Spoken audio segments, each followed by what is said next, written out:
जय जय राम, श्री राम जय राम, जय जय राम, श्री राम जय राम, जय जय राम,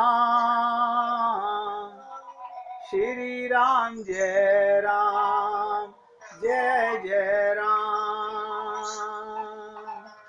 श्री राम जय राम, जय जय राम, श्री राम जय राम, जय जय राम,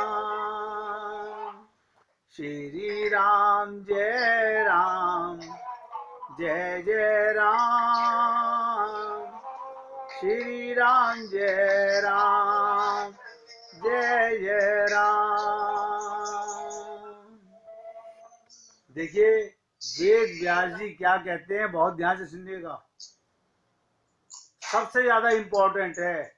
उद्धव ने भगवान श्री कृष्ण से प्रश्न किया क्या कि महाराज ब्रह्मवादी लोग कल्याण के बहुत से मार्ग बताते हैं, वेद पाठी ब्रह्मवादी पंडित लोग कल्याण के बहुत से मार्ग बताते हैं। उद्धव पूछ रहे हैं अपने लिए नहीं, हम लोगों के लिए, और कह रहे हैं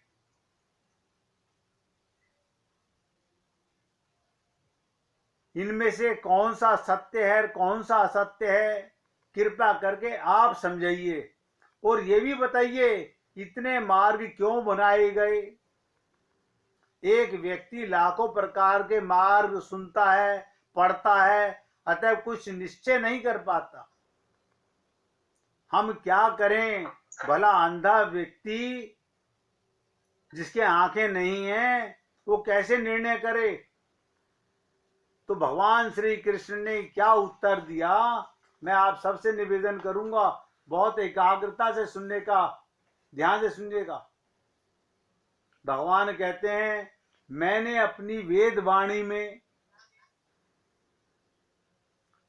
ध्यान से सुनो भगवान श्री कृष्ण क्या कह रहे हैं उद्धव से, मैंने अपनी वेद वाणी में अपनी प्राप्ति के सब उपाय स्पष्ट कर दिए।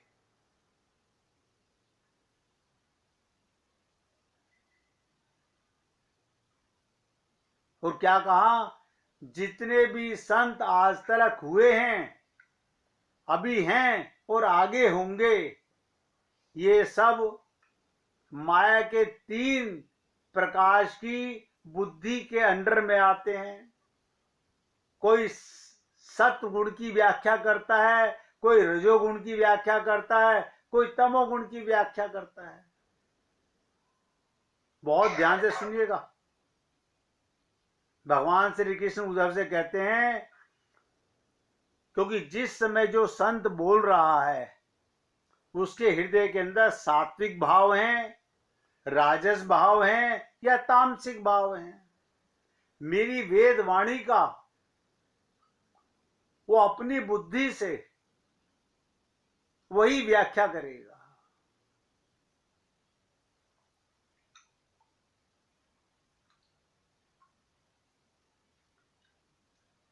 उनकी रुचियां भी भिन्न भिन्न होती हैं। परिणाम स्वरूप सत्य प्रधान व्यक्ति ने सात्विक अर्थ बताया, रज प्रधान व्यक्ति ने राजस अर्थ किया और तम प्रधान व्यक्ति ने तामस अर्थ कर डाला, अर्थात अनेक मार्ग बन गए। बताइए भगवान की एक वाणी और मार्ग कितने बच गए।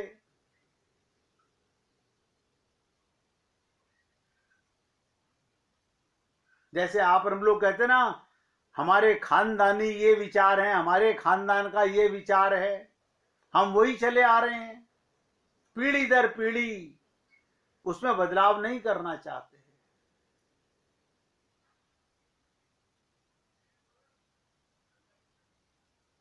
कितनी तो भ्रांतियां हम लोगों के जीवन में चल रही हैं।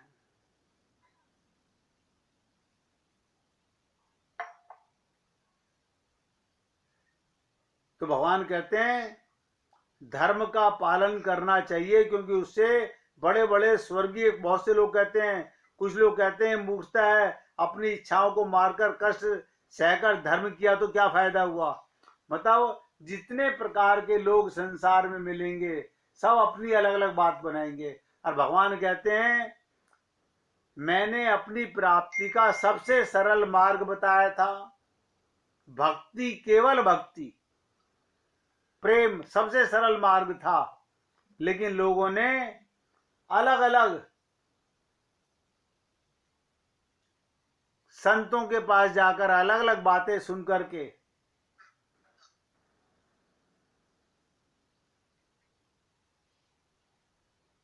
और भगवान उद्धव से कहते हैं, हे उद्धव, अन्य भी अनंत साधनाएं विश्व में प्रचलित हैं, किंतु सब गलत हैं। इन सब कर्मों का फल या तो पृथ्वी का ऐश्वर्य या स्वर्ग का ऐश्वर्य है, दोनों ही आदि और अंत वाले हैं।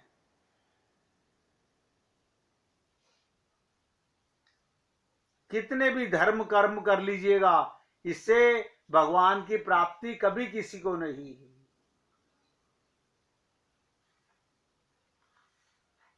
भगवान ने इसीलिए कहा कि माम एकम शरणम ब्रज, केवल मेरी शरण में आ जाना ही कल्याण का एक काम है। अब रामचरितमानस में देखिए कितना सुंदर कहा गया कि मोह सकल व्याधिन कर मूला। ये भी आपके आगे चर्चा की गई। मोह सकल व्याधिन कर मूला, सभी मनुष्यों में मानस रोग जिनका मूल कारण मोह है। हम सब मन के रोगी हैं। देखिएगा, शरीर के रोग का इलाज कराने हम रोज डॉक्टरों के पास जाते हैं। शरीर के अनेक रोग हैं और मानसिक रोग सबको एक से हैं। देखो कमाल की चीज। और उसमें सबसे बड़ा रोग क्या है? मोह सकल व्याधिन कर मूला। सारे मानसिक रोगों की असली जड़ मोह है और इसमें सब घिरे हुए हैं और उसी से सारे रोग उत्पन्न होते हैं। अर्थात नासमझी से कामना उत्पन्न होती है, पुनः उसकी पूर्ति होने पर लोभ उत्पन्न होता है, फिर अपूर्ति होने पर क्रोध उत्पन्न होता है। यानी मोह के कारण ही कामना भी है, लोभ भी है, मोह भी है, क्रोध भी है। यानी काम, क्रोध, लोभ, ये तीनों केवल मोह के कारण है और इसी से शरीर के रोग पैदा होते हैं। ध्यान दीजिएगा, ये तीन रोग, काम, क्रोध, लोभ, पहले आयुर्वेद में कहा जाता था वात, पित्त, कफ, ये तीनों रोग इन्हीं के कारण हैं। काम से वात रोग होता है, क्रोध से पित्त रोग होता है, लोभ से कफ। काम, क्रोध, लोभ में काम प्रधान है।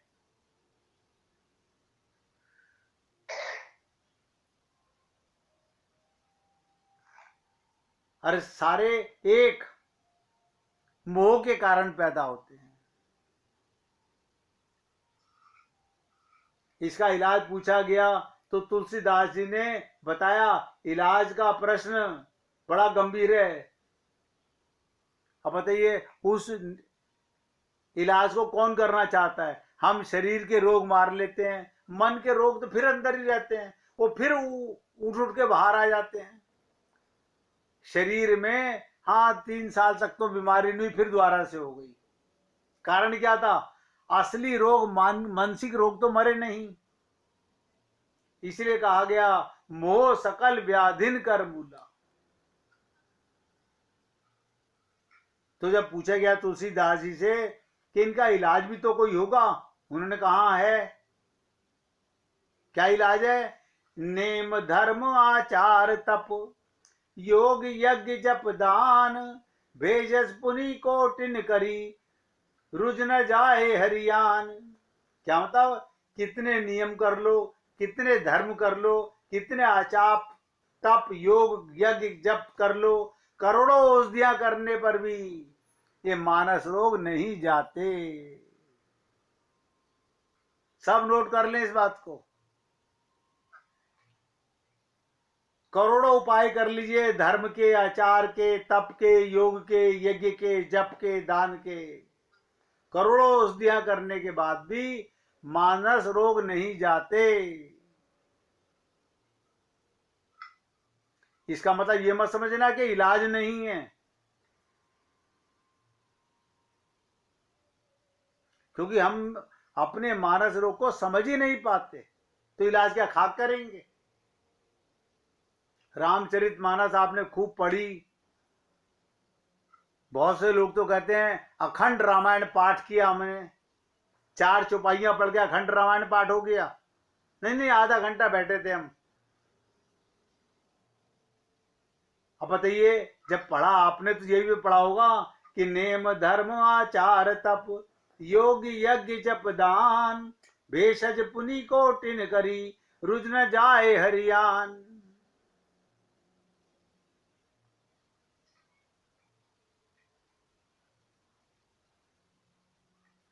ऐसा समझ लीजिएगा सब के सब, निचोड़ की बात बता रहा हूं, कर्म के द्वारा मानस रोग नहीं समाप्त हो सकते, क्योंकि कर्म का फल ही स्वर्ग है। स्वर्ग स्वल्प अंत दुखदाई।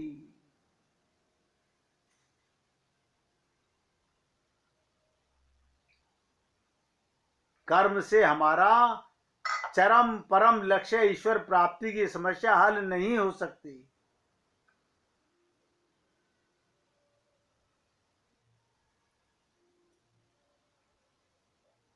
बहुत बड़ा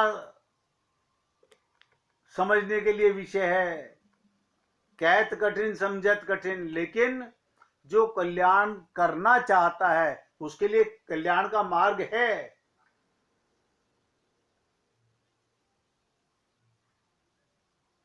आज तो आप इतना ही समझ लीजिएगा कि मोह सकल व्याधिन कर मूला। हमारा ये काम क्रोध लोभ जो पैदा हुए केवल मोह के कारण पैदा होते हैं।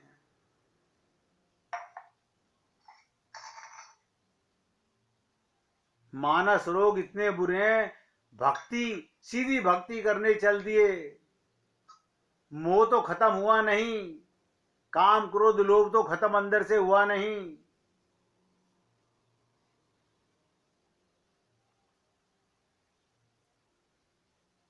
अब राम सुखदास जी कहा करते थे, नाम की तो अपार असीम महिमा है, वो नाम हर समय लिया जा सकता है।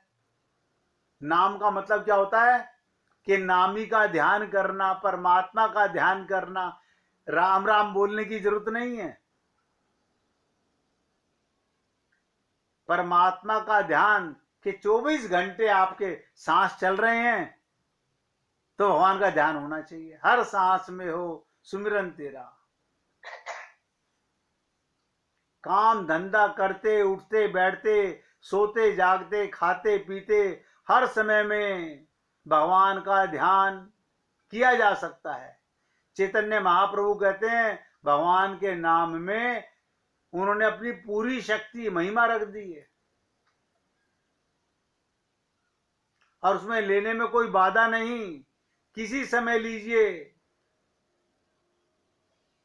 भगवान का नाम लेने में सब प्रकार की छूट है, वहां कोई नियम नहीं है। बताइए, प्रेम करने में कौन सा नियम है? आप सुबह कीजिए, शाम को कीजिए, दोपहर में कीजिए, रात्रि में कीजिए।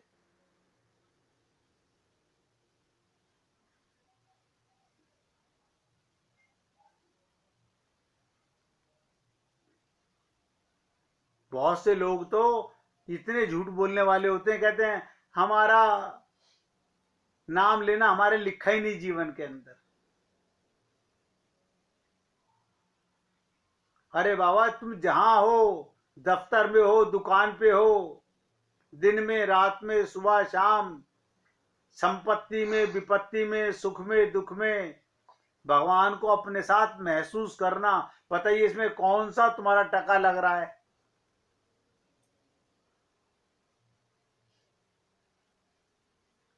नाम भूलना नहीं चाहिए। हर सांस में हो सुमिरन तेरा। सांस तो लेते हो, सांस लेने के लिए क्या प्रयत्न करते हो?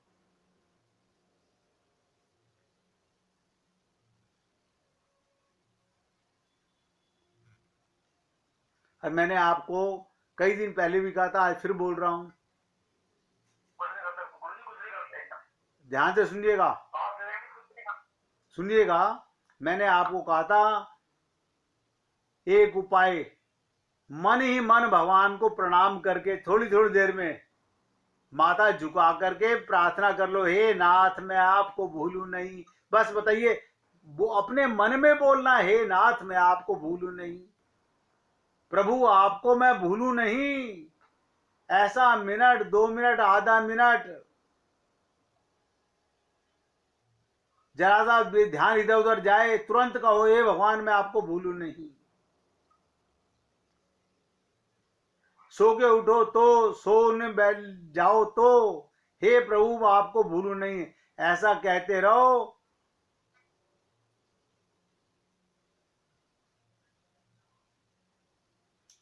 इससे मन के अंदर भगवान का नाता, भगवान का संबंध पक्का हो जाएगा। भगवान से ऐसी प्रार्थना करते रहो, भगवान की कृपा से ये भूल मिट जाएगी, भजन होने लगेगा, अखंड भजन होगा।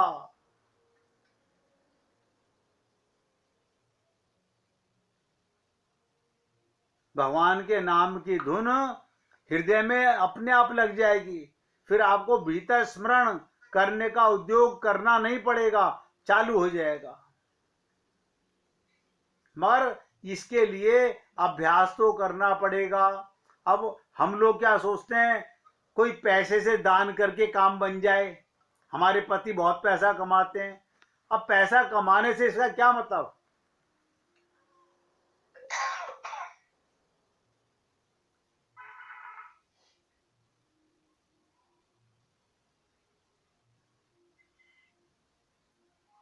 आपको जिस चीज का बोध होने लगे, अनुभूति होने लगे,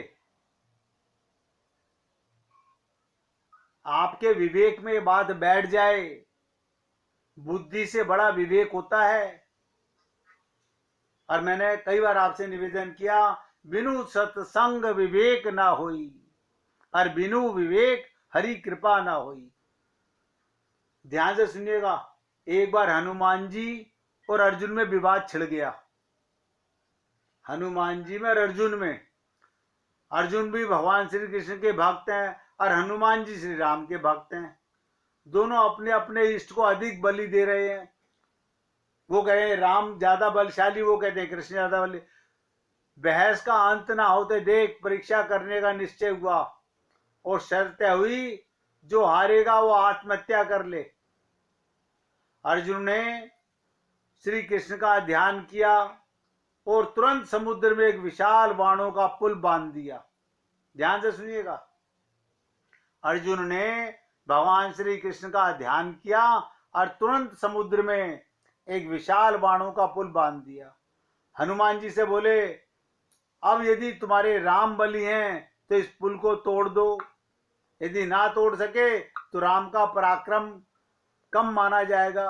हनुमान जी जोश में भर गए, उन्होंने शरीर का विशाल विस्तार किया और राम का ध्यान करके पुल पर कूद पड़े। उस पुल के ऊपर कूद पड़े। भक्तों के झगड़ों का पता भगवान को हुआ, वो बहुत चिंतित हुए। यानी हनुमान जी की रक्षा करते हैं तो अर्जुन का अंत होता है, अर्जुन जीतते हैं तो हनुमान जी की मृत्यु निश्चित होती है। सोच विचार कर उन्होंने स्वयं ही अपना शरीर, ध्यान से सुनो, भगवान ने क्या करा, स्वयं ही अपना शरीर पुल के नीचे लगा दिया।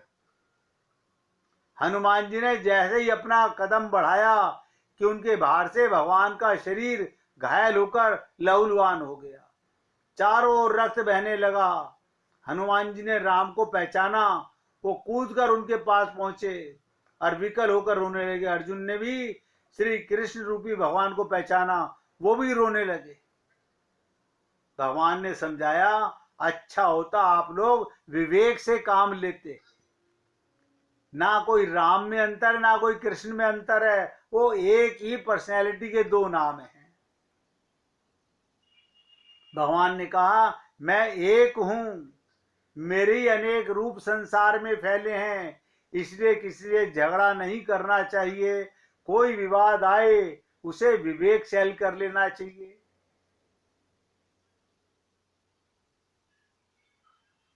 इसलिए कहा गया जिस प्रकार बादल से पानी पृथ्वी पर बरसता है, विभिन्न माध्यमों से होता हुआ पुनः सागर में पहुंच जाता है, जहां वही पानी पुनः भाप बन करके बादल बन करके बरसने का तैयार रहता है, इसी प्रकार सभी प्राणियों में एक ही परमात्मा का स्वरूप है। उसमें किसी भी स्वरूप की वंदना करो, उस पर परम पिता तक पहुंचती ही है।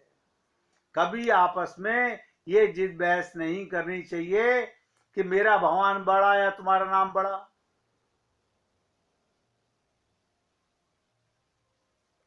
हर पल बस एक ही ध्यान रखो कि मैं भगवान को ना भूलूं।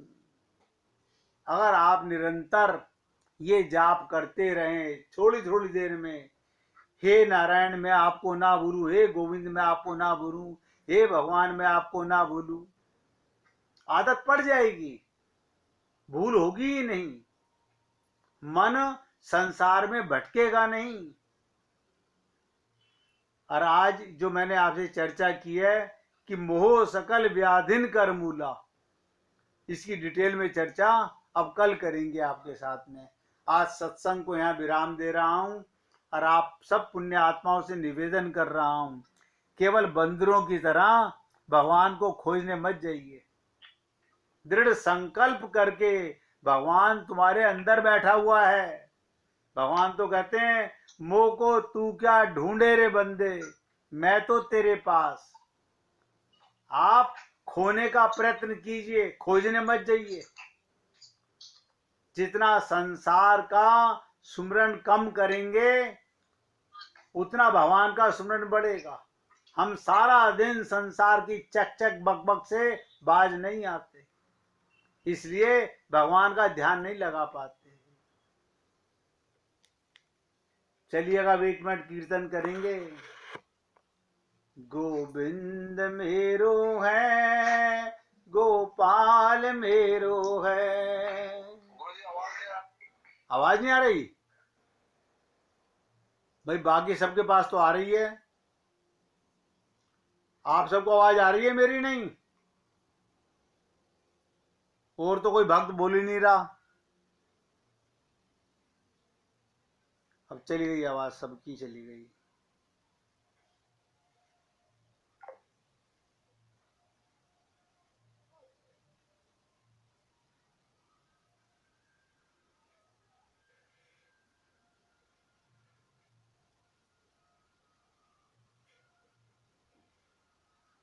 फिर किसी ने छेड़ दिया लगता है।